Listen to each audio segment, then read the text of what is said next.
नमस्कार दोस्तों, स्वागत है आपका अपने YouTube चैनल RPSC वर्ल्ड पर। दोस्तों, हम पढ़ रहे हैं भारतीय इतिहास से संबंधित महत्वपूर्ण टेस्ट सीरीज, जिसमें हमारा टॉपिक चल रहा है दिल्ली सल्तनत। दोस्तों, दिल्ली सल्तनत से संबंधित हमने 90 नंबर तक के क्वेश्चंस को पढ़ लिया था और आज हम पढ़ने वाले हैं 90 से 120 नंबर तक के क्वेश्चंस को। अगर वीडियोज़ आपको अच्छे लग रहे हों तो वीडियोज़ को ज़्यादा से ज़्यादा लाइक करें, शेयर करें और चैनल को सब्सक्राइब करें। तो शुरू करते हैं। आज का पहला क्वेश्चन है, तबकात ए नासिरी का लेखक कौन था? ऑप्शन है इसके शेख जमालुद्दीन अल बरूनी, मिनहाज उस सिराज, जियाउद्दीन बरनी।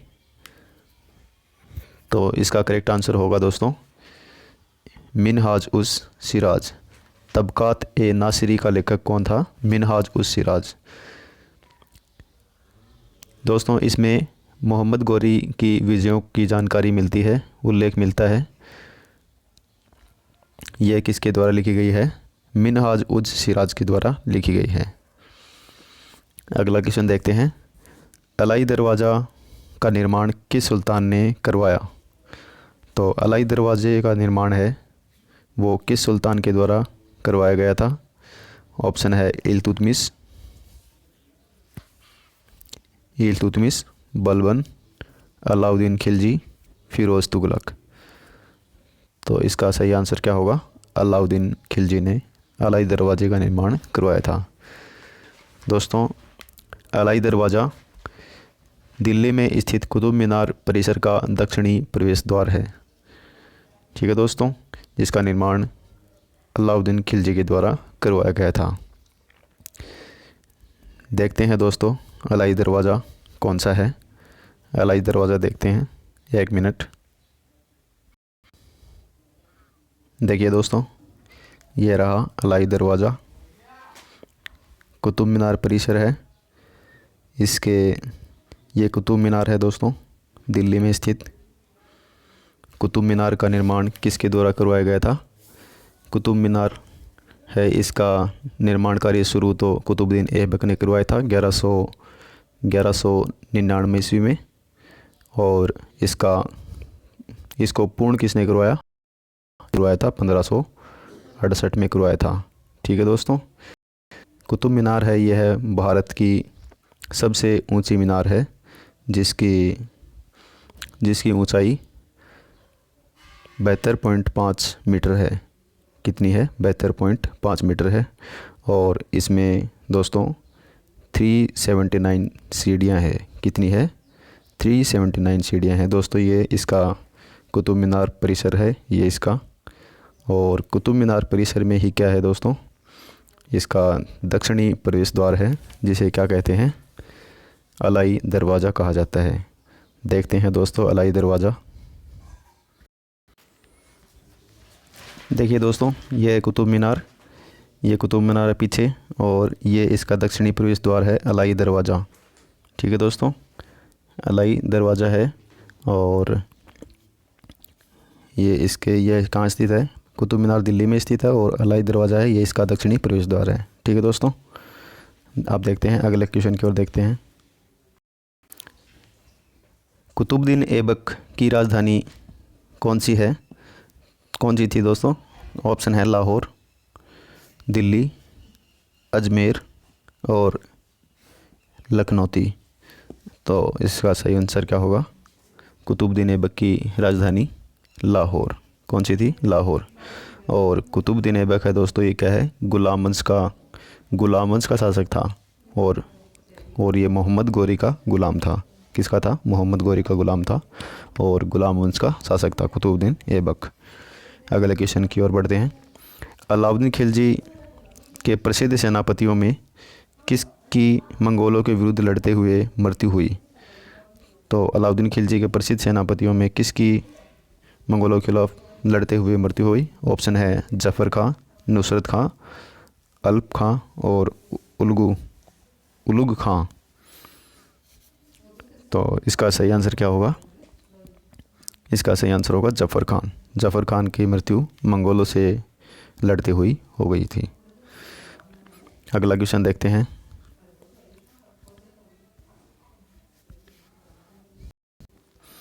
निम्नलिखित में से कौन भूमि उत्पाद पर लगने वाले करों को इंगित करता है? तो ऑप्शन है खराज, खुम्स, खराज, खुम्स, उस्र, मुक्तई। तो कौन कौन सा होगा जो भूमि करों को इंगित करता है? तो कौन कौन से होंगे? पहला, तीसरा और चौथा। पहला, तीसरा और चौथा, ये तीनों क्या है? भूमि कर को इंगित करते हैं। ठीक है दोस्तों। अगला क्वेश्चन देखते हैं। तुगलकनामा के रचनाकार का नाम है। तो तुगलकनामा के रचनाकार कौन है? ऑप्शन है बरनी, गुलबदन बेगम, अमीर खुसरो और इसामी। तो इसका सही आंसर क्या होगा? इसका सही आंसर होगा अमीर खुसरो। तुगलकनामा के रचनाकार कौन है? अमीर खुसरो हैं। और इसमें क्या है? गयासुद्दीन तुगलक की विजय का उल्लेख मिलता है। तो तुगलकनामा में क्या है? गयासुद्दीन जो तुगलक है उसके विजयों का उल्लेख मिलता है।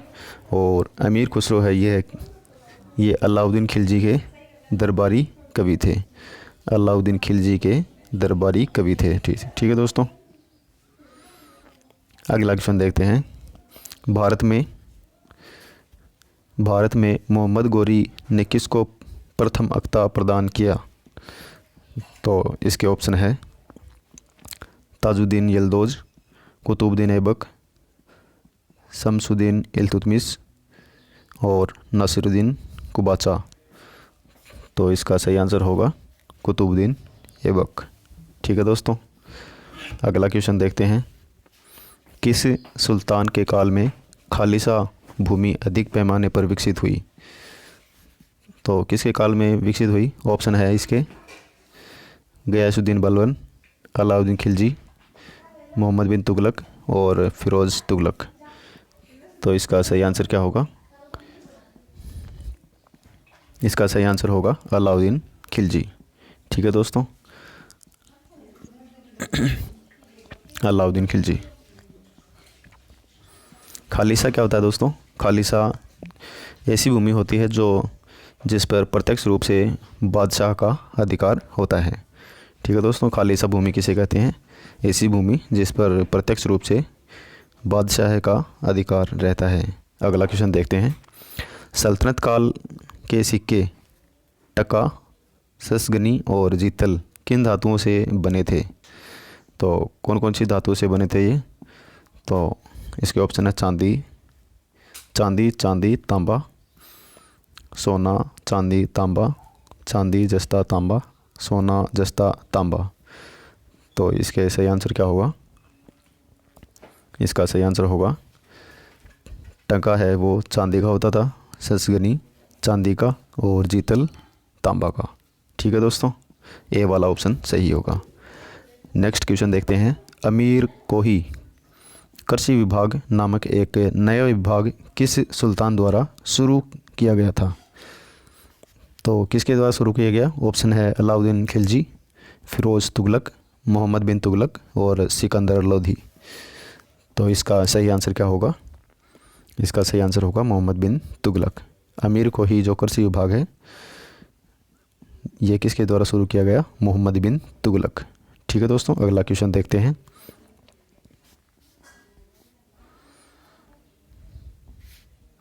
अमीर खुसरो ने किसके विकास में अग्रगामी की भूमिका निभाई? तो किसके विकास में भूमिका निभाई? ऑप्शन है ब्रजभाषा, अवधी भाषा, खड़ी बोली या भोजपुरी। तो दोस्तों इसका सही आंसर होगा खड़ी बोली। ठीक है दोस्तों। अमीर खुसरो ने कौन सी भाषा के विकास में अपनी भूमिका निभाई? खड़ी बोली। ठीक है दोस्तों। अगला क्वेश्चन देखते हैं। तैमूर लंग ने किसके शासनकाल में भारत पर आक्रमण किया?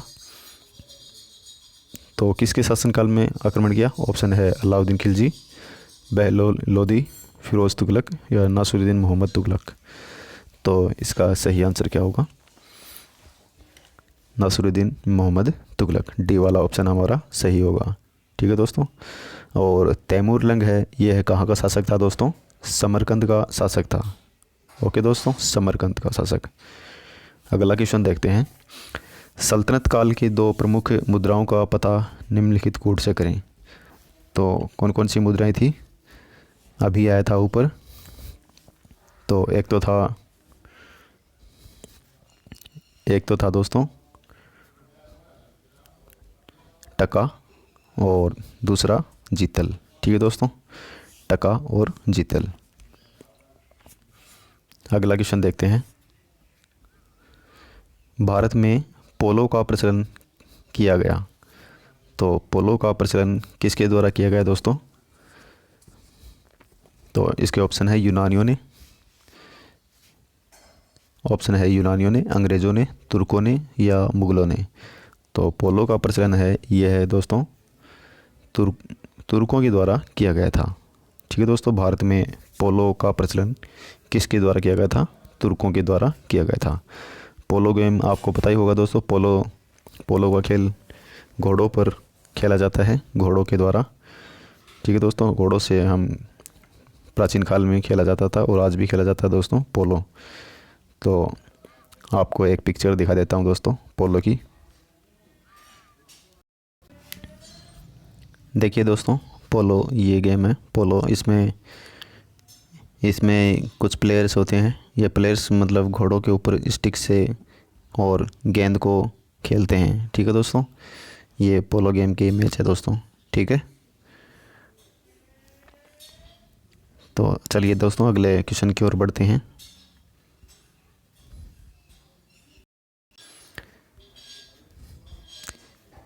किसने एक तरफ संस्कृत मुद्रा लेख के साथ चांदी के सिक्के निर्गत किए?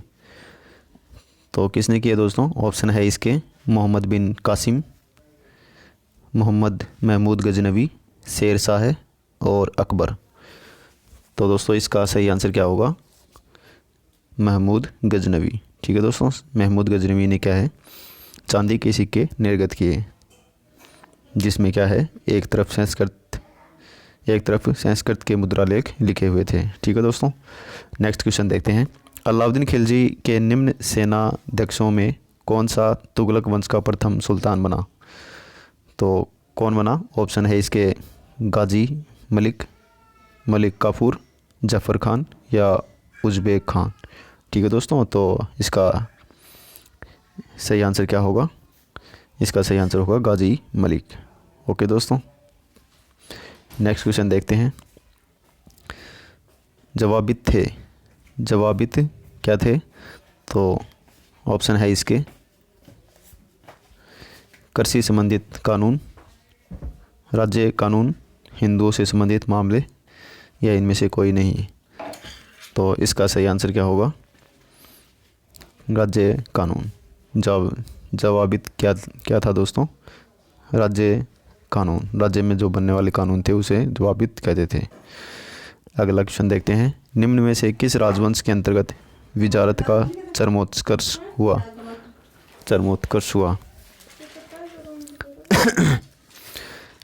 इलबरी, ऑप्शन है इलबरी, खिलजी, तुगलक और लोदी। तो दोस्तों इसका सही आंसर क्या होगा? तुगलक। ठीक है दोस्तों, तुगलक ने विजारत का चरमोत्कर्ष हुआ। तुगलक वंश के अंतर्गत राजवंश के अंतर्गत विजारत का चरमोत्कर्ष हुआ था इस तुगलक वंश के समय में। ठीक है दोस्तों, नेक्स्ट क्वेश्चन देखते हैं। अलाउद्दीन कथन दे रखा है, कथन बताना है कौन सा सही है कौन सा गलत है। तो कथन ए है अलाउद्दीन के दक्षिणी अभियान धन प्राप्ति के अभियान थे, कथन दे रखा है। और दूसरा कारण दे रखा है, वह दक्षिणी राज्यों को कब्जे में करना चाहता था। तो दोस्तों इसका सही आंसर क्या होगा? इसका सही आंसर होगा कथन ए सही है किंतु आर गलत है। ए सही है और आर गलत है। ठीक है दोस्तों, सी वाला ऑप्शन सही होगा। अगला क्वेश्चन देखते हैं।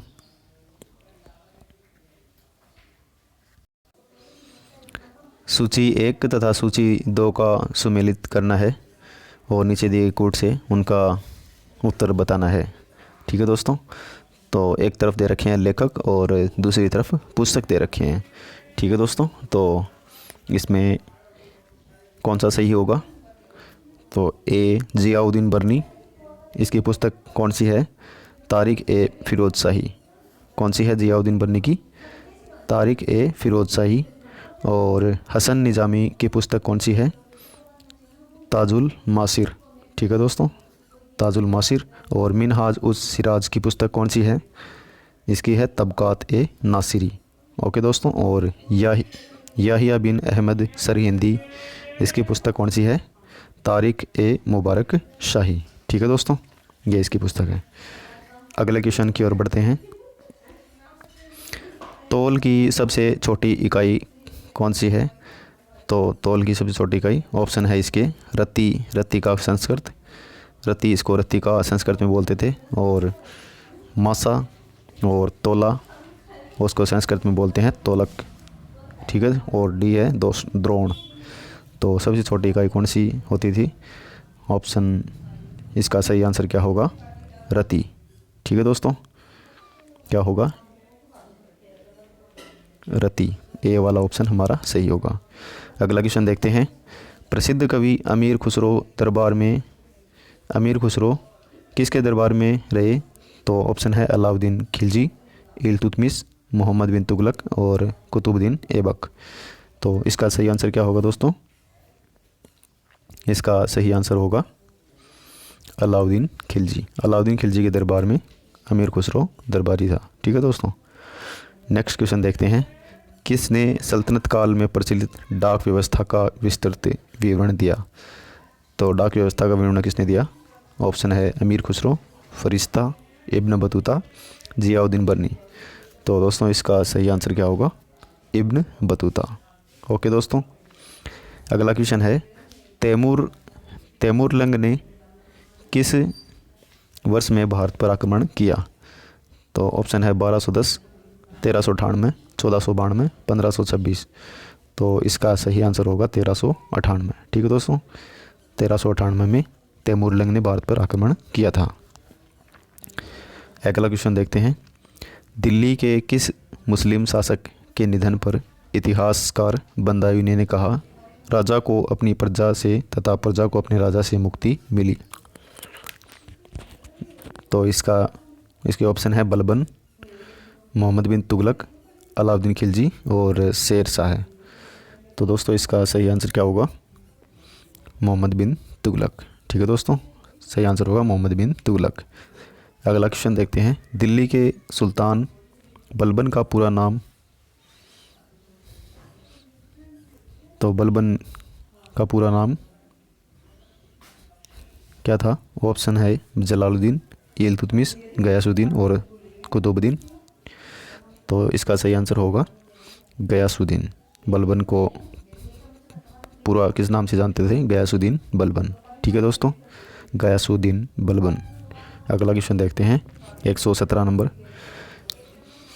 कौन सा सुल्तान नया धर्म चलाना चाहता था किंतु उलेमाओं ने विरोध किया? तो कौन सा सुल्तान नया धर्म चलाना चाहता था? ऑप्शन है इसके बलबन, अलाउद्दीन खिलजी, मोहम्मद बिन तुगलक और इल्तुतमिश। तो इसका सही आंसर होगा दोस्तों अलाउद्दीन खिलजी। सही आंसर क्या होगा? अलाउद्दीन खिलजी। अगला क्वेश्चन देखते हैं। दिल्ली में कौन सा ऐतिहासिक स्मारक भारतीय तथा फारसी वास्तुकला का उदाहरण है? तो कौन सा है? ऑप्शन है इसके कुतुब मीनार, लोदी का मकबरा, हुमायूं का मकबरा और लाल किला। तो देखते हैं दोस्तों इसका सही आंसर क्या होगा दोस्तों? हुमायूं का मकबरा। ठीक है दोस्तों, हुमायूं का मकबरा। तो हुमायूं का मकबरा, इसको हम देख लेते हैं एक पिक्चर में, कैसा है हुमायूं का मकबरा।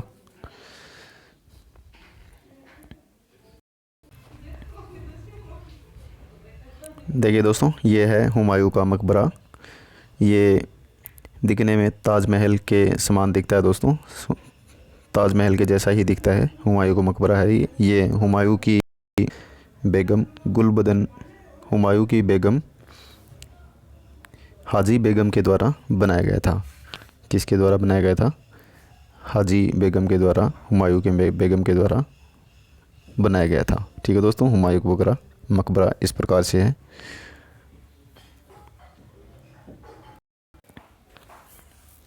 अगला क्वेश्चन है, दिल्ली का सुल्तान जो दान दक्षिणा के बारे में काफ़ी ध्यान रखता था और इसके लिए एक विभाग दीवान ए खैरात दान विभाग स्थापित किया, वह था। तो इसके ऑप्शन है दोस्तों, इल्तुतमिश, फ़िरोज़ तुगलक, गयासुद्दीन शाह और बहलोल लोधी। तो इसका सही आंसर क्या होगा? इसका सही आंसर होगा फ़िरोज़ तुगलक। ठीक है दोस्तों, सही आंसर होगा फ़िरोज़ तुगलक। अगला क्वेश्चन देखते हैं, निम्न में से किस संगीत वाद्य को हिंदू मुस्लिम गान वाद्यों का सबसे श्रेष्ठ मिश्रण माना गया है? तो इसके ऑप्शन है हिंदू और मुस्लिम वाद्यों का श्रेष्ठ मिश्रण है, तो कौन सा है? ऑप्शन है इसके वीणा, ढोलक, सारंगी और सितार। तो दोस्तों इसका सही आंसर क्या होगा? सितार होगा। ठीक है दोस्तों, सही आंसर होगा सितार, डी वाला ऑप्शन हमारा सही होगा। तो आज के वीडियो में दोस्तों इतना ही, मिलते हैं नेक्स्ट वीडियो में इसके आगे के प्रश्नों को लेकर, दिल्ली सल्तनत के आगे के प्रश्नों को लेकर। तो तब तक के लिए धन्यवाद। जय हिंद, जय भारत।